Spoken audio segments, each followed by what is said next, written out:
श्री राधे राधे।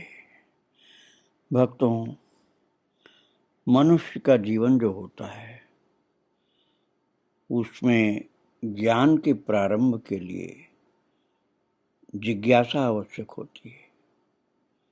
जीवस्य तत्व जिज्ञासा, भागवत जी में ऐसा बोला गया। जीने का तात्पर्य है तत्व की जिज्ञासा होना। जिज्ञासा तभी होगी ना जब पूरा ज्ञान नहीं होगा। और पूरा ज्ञान न होने का मतलब है कि कुछ संदेह जरूर है। संदेह होने के कारण जिज्ञासा हो रही है, संदेह के विनाश के लिए। बहुत ज्यादा संदेह होना तो नास्तिकता का लक्षण है, लेकिन कुछ संदेह होना आस्तिकता का लक्षण है, क्योंकि उसी संदेह के कारण जिज्ञासा उत्पन्न होती है, जिससे ज्ञान की प्राप्ति होती है। वादे वादे जायते तत्वबोध। उसके संदेह का, जिज्ञासु के संदेह का नाश होता है वाद अर्थात ज्ञान के कथन के द्वारा।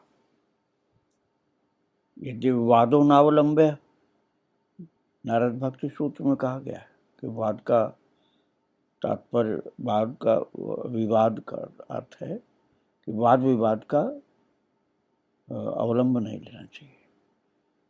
लेकिन वादे वादे जायते तत्वबोध है। यदि गुरु और शिष्य के बीच का संवाद हो, अर्थात विवाद नहीं वाद हो, वाद प्रवदता हम, तो 10वें अध्याय में भगवान ने कहा मैं वाद हूँ, अर्थात विवाद नहीं वाद। जहाँ श्रद्धा के साथ प्रश्न किया गया और कृपा के साथ बताया गया, तो वो संदेह अर्थात वो जिज्ञासा वाद का स्वरूप धारण करती, विवाद का नहीं। ऐसी ही श्रद्धा युक्त जिज्ञासा, इसमें कोई थोड़ा सा संदेह था तो जिज्ञासा का रूप धारण किया। ऐसा तो महाराज ब्रह्मा, इंद्र और महादेव तक के चरित्र में वर्णन मिलता है। तो श्री अद्वैताचार्य जी का भी ऐसा ही था। भक्त थे, लेकिन उनके मन में थोड़ा सा हल्का सा संदेह, फिर जिज्ञासा उत्पन्न होती थी। संदेह रहित भाव स्वयं भगवान को छोड़कर और किसी में संभव नहीं है। थोड़ा सा संदेह होगा तो जिज्ञासा होगी। थोड़ा बहुत संदेह सभी में रहता है, ये जीव मात्र का स्वभाव है।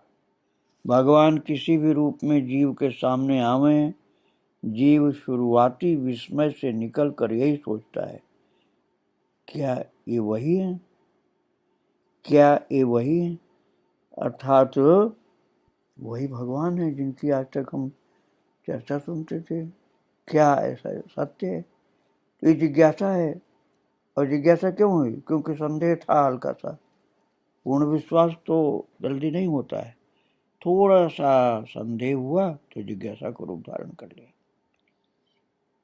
और या उनके ऊपर और भी कोई है, भगवान के ऊपर यही भगवान है, भक्त के मन में बात आती है। इसलिए ब्रह्मा, इंद्र और शिव भी कभी कभी श्री कृष्ण के अवतार और श्री कृष्ण तक से हल्का सा अविश्वास हो जाने के कारण तीव्र जिज्ञासु हो जाते। और श्री अद्वैताचार्य में भी ऐसा संदेह युक्त जिज्ञासा हो जाती थी, और उस संदेह को व्यक्त करके जीवों का महत उपकार वो करते थे। श्री गौरांग का किसी भी कारण से त्याग करें, किंतु वे जो उपदेश देने लगे उससे विश्व पैदा होने लगा। अद्वैत के इस उपदेश से हरिदास पर कोई प्रभाव नहीं पड़ा, लेकिन अद्वैत के किसी किसी प्रधान शिष्य का मन विचलित हो गया। ऐसा हुआ शंकर, कामदेव, नागर आगल पागल आदि के साथ। श्री अद्वैत के शंकर नामक शिष्य ने आसाम में जाकर गौरांग के धर्म का छाया मात्र प्रचार किया। श्री गौरांग का कीर्तन तो लिया, किंतु श्री गौरांग का प्रचार नहीं किया। एक दिन श्री गौरांग ने नित्यानंद से कहा, चलो शांतिपुर आचार्य के घर चलें। तो श्री नित्यानंद तुरंत तैयार हो गए। मां से कह करके दोनों प्रातःकाल शांतिपुर के लिए चल दिए। नवद्वीप और शांतिपुर के मध्य में गंगा के किनारे ललितपुर ग्राम है। तो अब उसका पता नहीं चलता है, उस समय था वो। तो गंगा के पास रास्ते पर एक घर देख करके निमाई ने पूछा, ये किसका घर है? निताई ने कहा, यहाँ एक गृहस्थ सन्यासी रहते हैं। निमाई ने कहा, चलो देखते हैं कैसे गृहस्थ सन्यासी हैं। तब निमाई का संपूर्ण सहज भाव था। वे क्या वस्तु हैं इसका बाहर लक्षण मात्र नहीं, केवल एक परम सुंदर, तेजस्वी और चंचल ब्राह्मण युवक सन्यासी को देखकर निताई ने प्रणाम किया। सन्यासी ने भी उन्हें नमस्कार किया। निमाई ने प्रणाम किया और सन्यासी ने उन्हें आशीर्वाद दिया। सन्यासी भले और सरल हृदय थे। उन्होंने कहा, भगवान तुम्हें धन विद्या पुत्र दें। आशीर्वाद दिया कि भगवान तुम्हें धन विद्या पुत्र दें, अच्छा विवाह हो। निमाई ने हाथ जोड़कर कहा, गोसाई ये कैसा आशीर्वाद दिया? मुझे ऐसे विफल आशीर्वाद का कोई आवश्यकता नहीं। मैं कृष्णदास बनूं, ये आशीर्वाद दीजिए। सन्यासी ने निमाई को बड़े मन से आशीर्वाद दिया था। कृष्णदास किसे कहते हैं और ऐसी सदैव बात का क्या अर्थ है, वे खास नहीं जानते थे। निमाई की बात सुन करके सन्यासी बड़े व्यथित होकर बोले, सुना था ऐसे भी लोग हैं जिनको मीठा बोलो और वे लाठी मारें। आज आंखों से देख लिया। मैंने क्या गलत आशीर्वाद दिया आपको? मैंने तो तुम्हें धन विद्या, सुंदर स्त्री और पुत्र लाभ का वरदान दिया है। इससे अधिक और क्या होगा? तो निमाई ने कहा, गोसाई ये सुख चिरस्थायी नहीं है।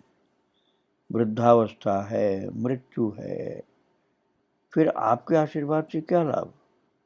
ऐसा आशीर्वाद दीजिए कि मेरी श्री कृष्ण में मति हो और सदा के लिए जरा मृत्यु से मुक्त हो सकूं। यह सुनकर सन्यासी और भी क्रुद्ध हुए।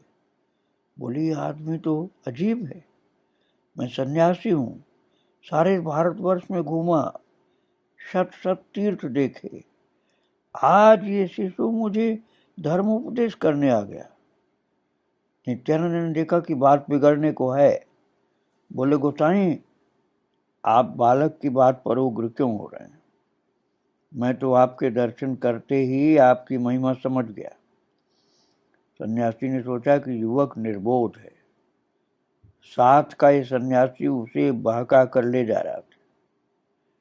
तो ये सोचकर सन्यासी ने शांत होकर के निताई से कहा, भाग्य से शुभागमन किया है तो आज यहाँ ठहरिए। निताई बोले, हम लोग व्यस्त हैं, किसी विशेष कार्य से अभी जाना है। यदि इच्छा हो तो कुछ जलपान कराइए। निताई आई चीज को छोड़ने वाले नहीं थे। तो उनकी बात सुन करके सन्यासी जलपान की व्यवस्था करने भीतर गए। दो परम सुंदर युवक अतिथियों को देखकर उनकी स्त्री ने आम, दूध और कटहल, पका हुआ कटहल जो खाया जाता है बिना सब्जी बनाए, वो सब ला करके दिया। तो निताई स्नान करके जलपान करने के लिए बैठे और इसे लगता है कि वो आषाढ़ का महीना था। बात यह है कि आषाढ़ के महीने में पका हुआ कटहल और पका हुआ आम मिल जाता आराम से। तो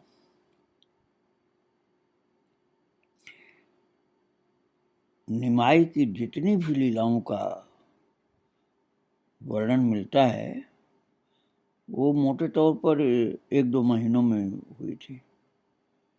जो भी हो, जलपान करने बैठे सन्यासी ने इंगित से निताई से कहा, क्या कुछ आनंद लाऊं? निताई बड़ी मुश्किल में। आनंद का अर्थ है मदिरा। वहां पर आनंद मदिरा को बोलते हैं। अब वे समझे कि सन्यासी वामाचारी है, अर्थात वामपंथी है, इसीलिए शराब पीता है। तो सोचने लगे क्या करूं। तभी सन्यासी की पत्नी उसे बुलाकर बोली, तुम अतिथि को परेशान क्यों कर रहे हो? आराम से खाने दो। सन्यासी स्त्री के पास गया तो निमाई ने निताई से पूछा, आनंद किसे कहते हैं? तो निताई ने कहा, आनंद माने मद, अर्थात मदिरा। इस पर निमाई ने श्री विष्णु श्री विष्णु श्री विष्णु कह करके शीघ्र आचमन किया और सन्यासी के आने से पहले ही छूट कर भागे कि अरे ये लोग तो शराब पीते हैं। सन्यासी पकड़ न ले इसलिए जाकर के गंगा में कूद गए और निताई ने भी छलांग लगाई और तैरने में दोनों ही महाकुशल। तो वहां से शांतिपुर 2-1 कोस के भीतर था, रास्ता भी स्रोत की ओर, इसलिए वे नाव में न बैठ करके बड़े आनंद से शांतिपुर तक बहते चले गए तैरते हुए। और शांतिपुर क्यों जा रहे हैं इसका उस समय निताई को पता नहीं था। जब आधी दूरी तय हो गई तो निमाई के शरीर में भगवान का आवेश हो गया और उनका देह तेजोमय हो उठा। कहने लगे, नाड़ा जीवों को फिर ज्ञान की शिक्षा दे रहा है। मैं आपको पहले बता चुका हूं, नाड़ा व अद्वैताचार्य को कहते थे। तो वो उस समय भगवान का आवेश हो गया था निमाई के शरीर में। तो बोले, नाड़ा जीवों को फिर ज्ञान की शिक्षा दे रहा है, आज मैं भी उसे अच्छी तरह ज्ञान शिक्षा दूंगा। निताई कोई उत्तर दिए बिना उनके साथ साथ तैरते रहे। तैराक थे बहुत ये लोग। जाने क्या सोचकर आज वे थोड़े चिंतित उत्सुक भी हो गए। थोड़ी देर बाद दोनों अद्वैत के घाट पर आकर के भीगे वस्त्रों में अद्वैत के घर पहुंचे। तब अद्वैताचार्य 1-2 शिष्यों को उपदेश दे रहे थे। वे दोनों सामने जा खड़े हुए। निमाई भगवान के रूप में पहुंचे, अर्थात भगवान के आवेश के रूप में। और महाराज बड़ा तेज निकल रहा था उनके शरीर से। तो हरिदास देखते ही चरणों में गिर पड़े। अद्वैत की पत्नी प्रभु का भाव देखकर चिंतित हुई। अद्वैत के पुत्र अच्युत ने आकर प्रभु को प्रणाम किया, किंतु प्रभु ने किसी ओर ध्यान न देकर अद्वैत से पूछा, क्यों रे नाड़ा, भक्ति की अवहेलना कर रहा है? प्रभु का तेज देखकर अद्वैत अपनी स्वतंत्रता को बनाए नहीं रख सके, पर वे ईश्वर की शक्ति रखते थे। थोड़ा संभल गए। बड़े कष्ट से कुछ देर भगवान के आगे अपनी स्वतंत्रता की रक्षा करके फिर बोले, हमेशा से ही ज्ञान बड़ा है, भक्ति स्त्रियों का धर्म है, बिना ज्ञान भक्ति क्या कर सकती है? महाराज ऐसा जब बोला है अद्वैताचार्य ने, तो प्रभु ने इसका कोई उत्तर नहीं दिया। अद्वैत को पकड़ कर लाए और आंगन में फेंक दिया उठा के, और घूंसे मारने लगे। जोर से घूंसा मार रहे थे और कहते हैं, अब भी बताओ, भक्ति की और अवहेलना करोगे? ये देखकर सभी चकित। हरिदास डर से थर थर कांपने लगे। निताई अवाक देखने लगे। अन्यान्य लोग किंग कर्तव्य विमूढ़ घर के द्वार पर अद्वैत गृहिणी सीता देवी खड़ी हैं। वो पति की दुर्दशा देखकर पतिव्रता सती पहले की सारी बातें भूल गई।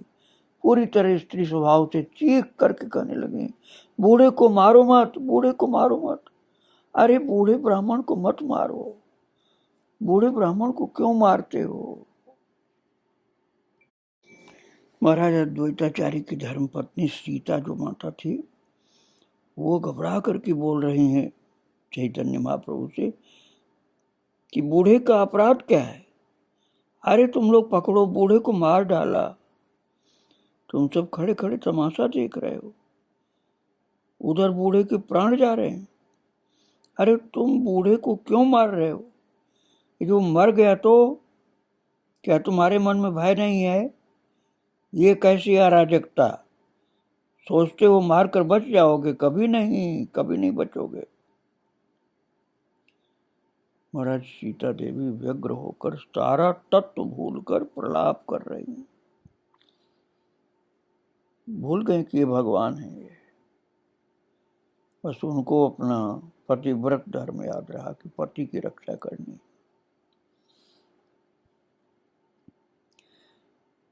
पर कोई उस ओर ध्यान नहीं दे रहा था।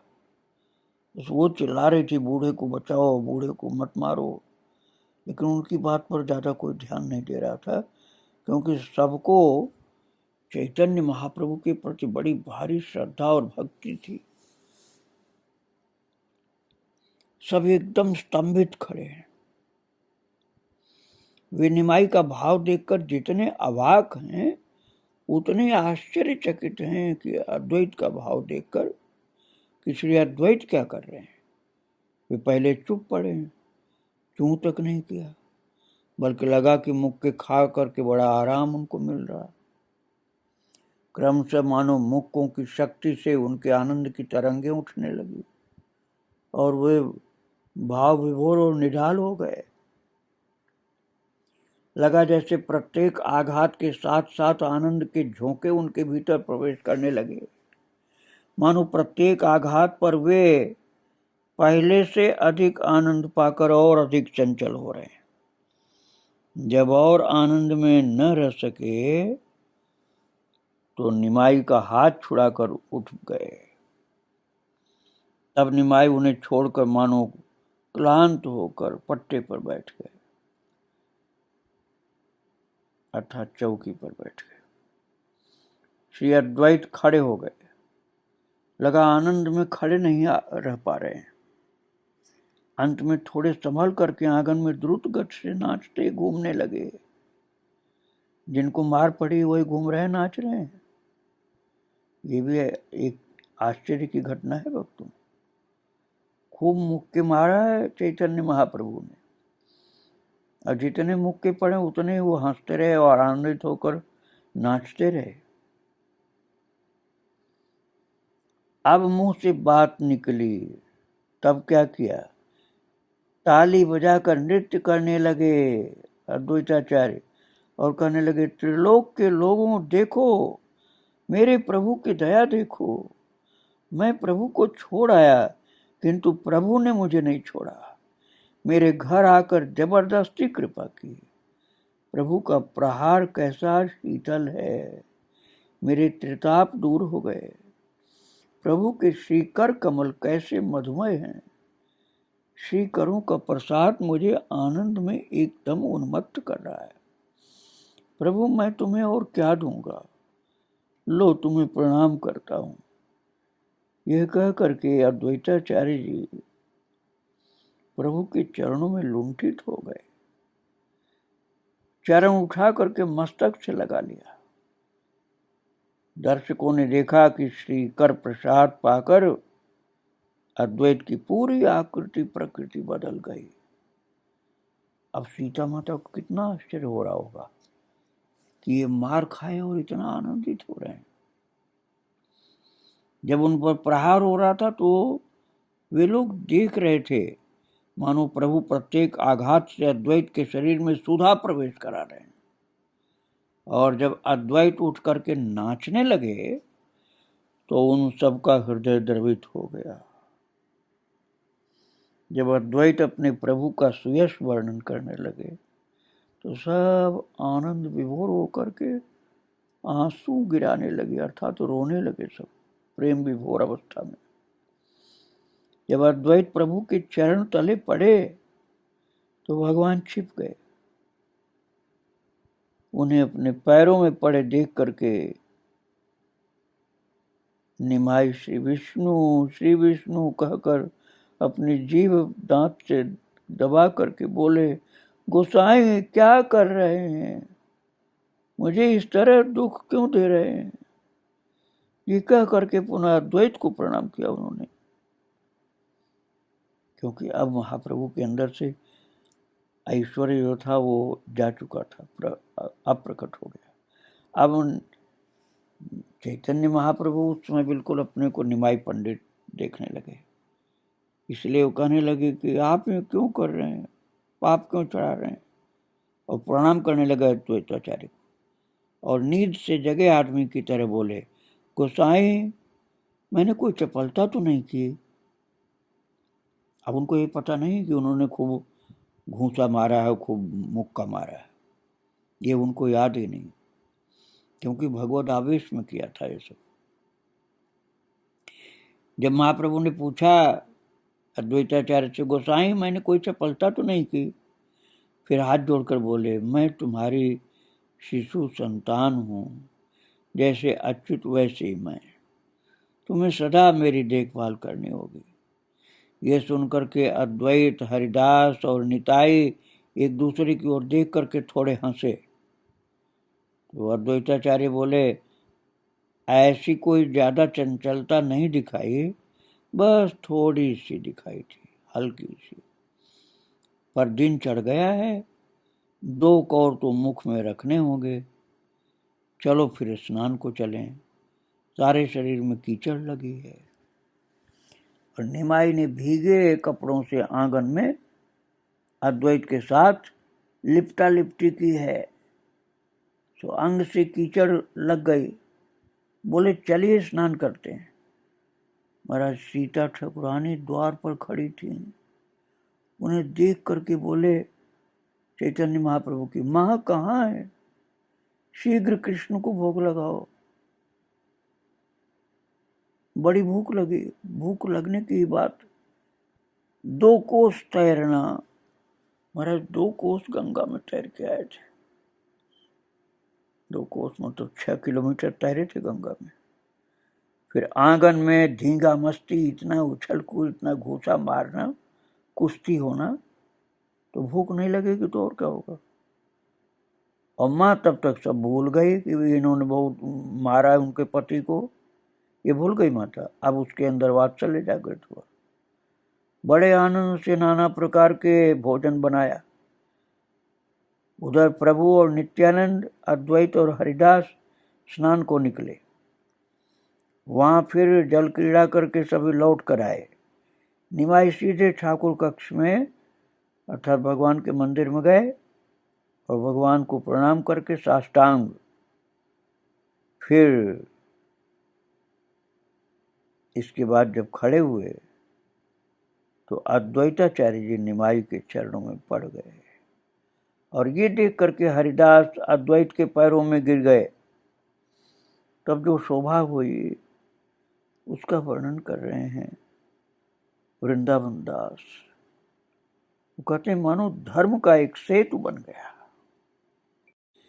पहले हरिदास, उनके बाद अद्वैत, फिर श्री गौरांग, और उनके बाद श्री राधा कृष्ण। निमाई श्री अद्वैत को पग तले देख करके अपनी जीभ दांत से काटने से लगे। बोले, श्री विष्णु कह करके उठे, क्योंकि अद्वैत चरणों में पड़े हुए थे, इतने बुजुर्ग। तो निमाई को लग रहा था कि मैं तो बालक हूं इनके सामने, ये क्यों चरणों में पड़े। फिर 3 जने भोजन करने बैठे। निमाई ने अद्वैत पर प्रहार किया है, इसका उन्हें कुछ भी पता नहीं। हास्य कौतुक के साथ तीनों भोजन करने लगे। और महाराज वो पतिव्रता सीता जो कह रही थी बूढ़े को बचाओ, बूढ़े को क्यों मार रहे, वो भी भूल गई अब क्योंकि इन्होंने मारा था। वो महाराज परोसने लगी भोजन, कुछ देर पहले वे निमाई को गाली दे रही थी, वो भी याद नहीं। भोजन पूरा किए बिना ही निताई कमरे में हाथ बिखेरने लगे। इसके दो कारण, एक तो निताई चंचल थे, दूसरे अद्वैत बड़े शुद्धाचारी। निताई अन्न बिखेर करके एक प्रकार से उनकी शुद्धता के प्रति विद्रूप कर रहे थे। अद्वैत के साथ भोजन करने बैठते हैं तो प्रायः ही उच्छिष्ट अन्न उनके शरीर में लगा देते, जूठा भोजन उनके शरीर में लगा देते, क्योंकि ज्यादा आचार विचार करते थे अद्वैताचार्य, बहुत बड़े पक्के पंडित थे। और महाराज ये लोग तो सब बहुत प्रेमी भक्त थे। अब अद्वैताचार्य भी प्रेमी भक्त हो गए, लेकिन पहले बहुत कट्टर पक्के पंडित थे। तो अद्वैत अतिशय नाराज हो बैठते कि हमारे शरीर में जूठा क्यों लगा दिया तुमने। किंतु वो क्रोध जो उनका, नाराजगी जो होती थी ना, हास्यमय होता था। वास्तविक क्रोध, वास्तविक नाराजगी नहीं होती थी। उस क्रोध से किसी को डर नहीं लगता था, सब हंसते थे और चिढ़ते थे, हल्के से खेल खेल में चिढ़ते थे, जानबूझ के गुस्सा नहीं, क्रोध करते ही नहीं थे, वो दिखावा करते थे। तो निताई ने अन्न छिटकाया तो अद्वैत ने क्रोध प्रदर्शन किया तो वस्त्र बदला। दोनों के बीच थोड़ी प्रेम की गाली गलौज हुई, प्रेम वाली गाली गलौज, लड़ाई वाली नहीं। फिर थोड़ी देर बाद पुनः महाप्रीति के साथ आलिंगन। भक्तों, ये जो लीला चल रही है इसको आप कल पूर्ण कर पाएंगे और आगे हम चलते रहेंगे, सुनाते रहेंगे आपको। लेकिन आज प्रभु को और उनके भक्तों को प्रणाम करके यहीं विराम दे रहा हूँ। श्री राधे राधे, जय जय श्री राधे। वृंदावन बिहारी लाल की जय, राधा रानी की जय। जय जय श्री राधे श्याम, जय जय श्री सीताराम।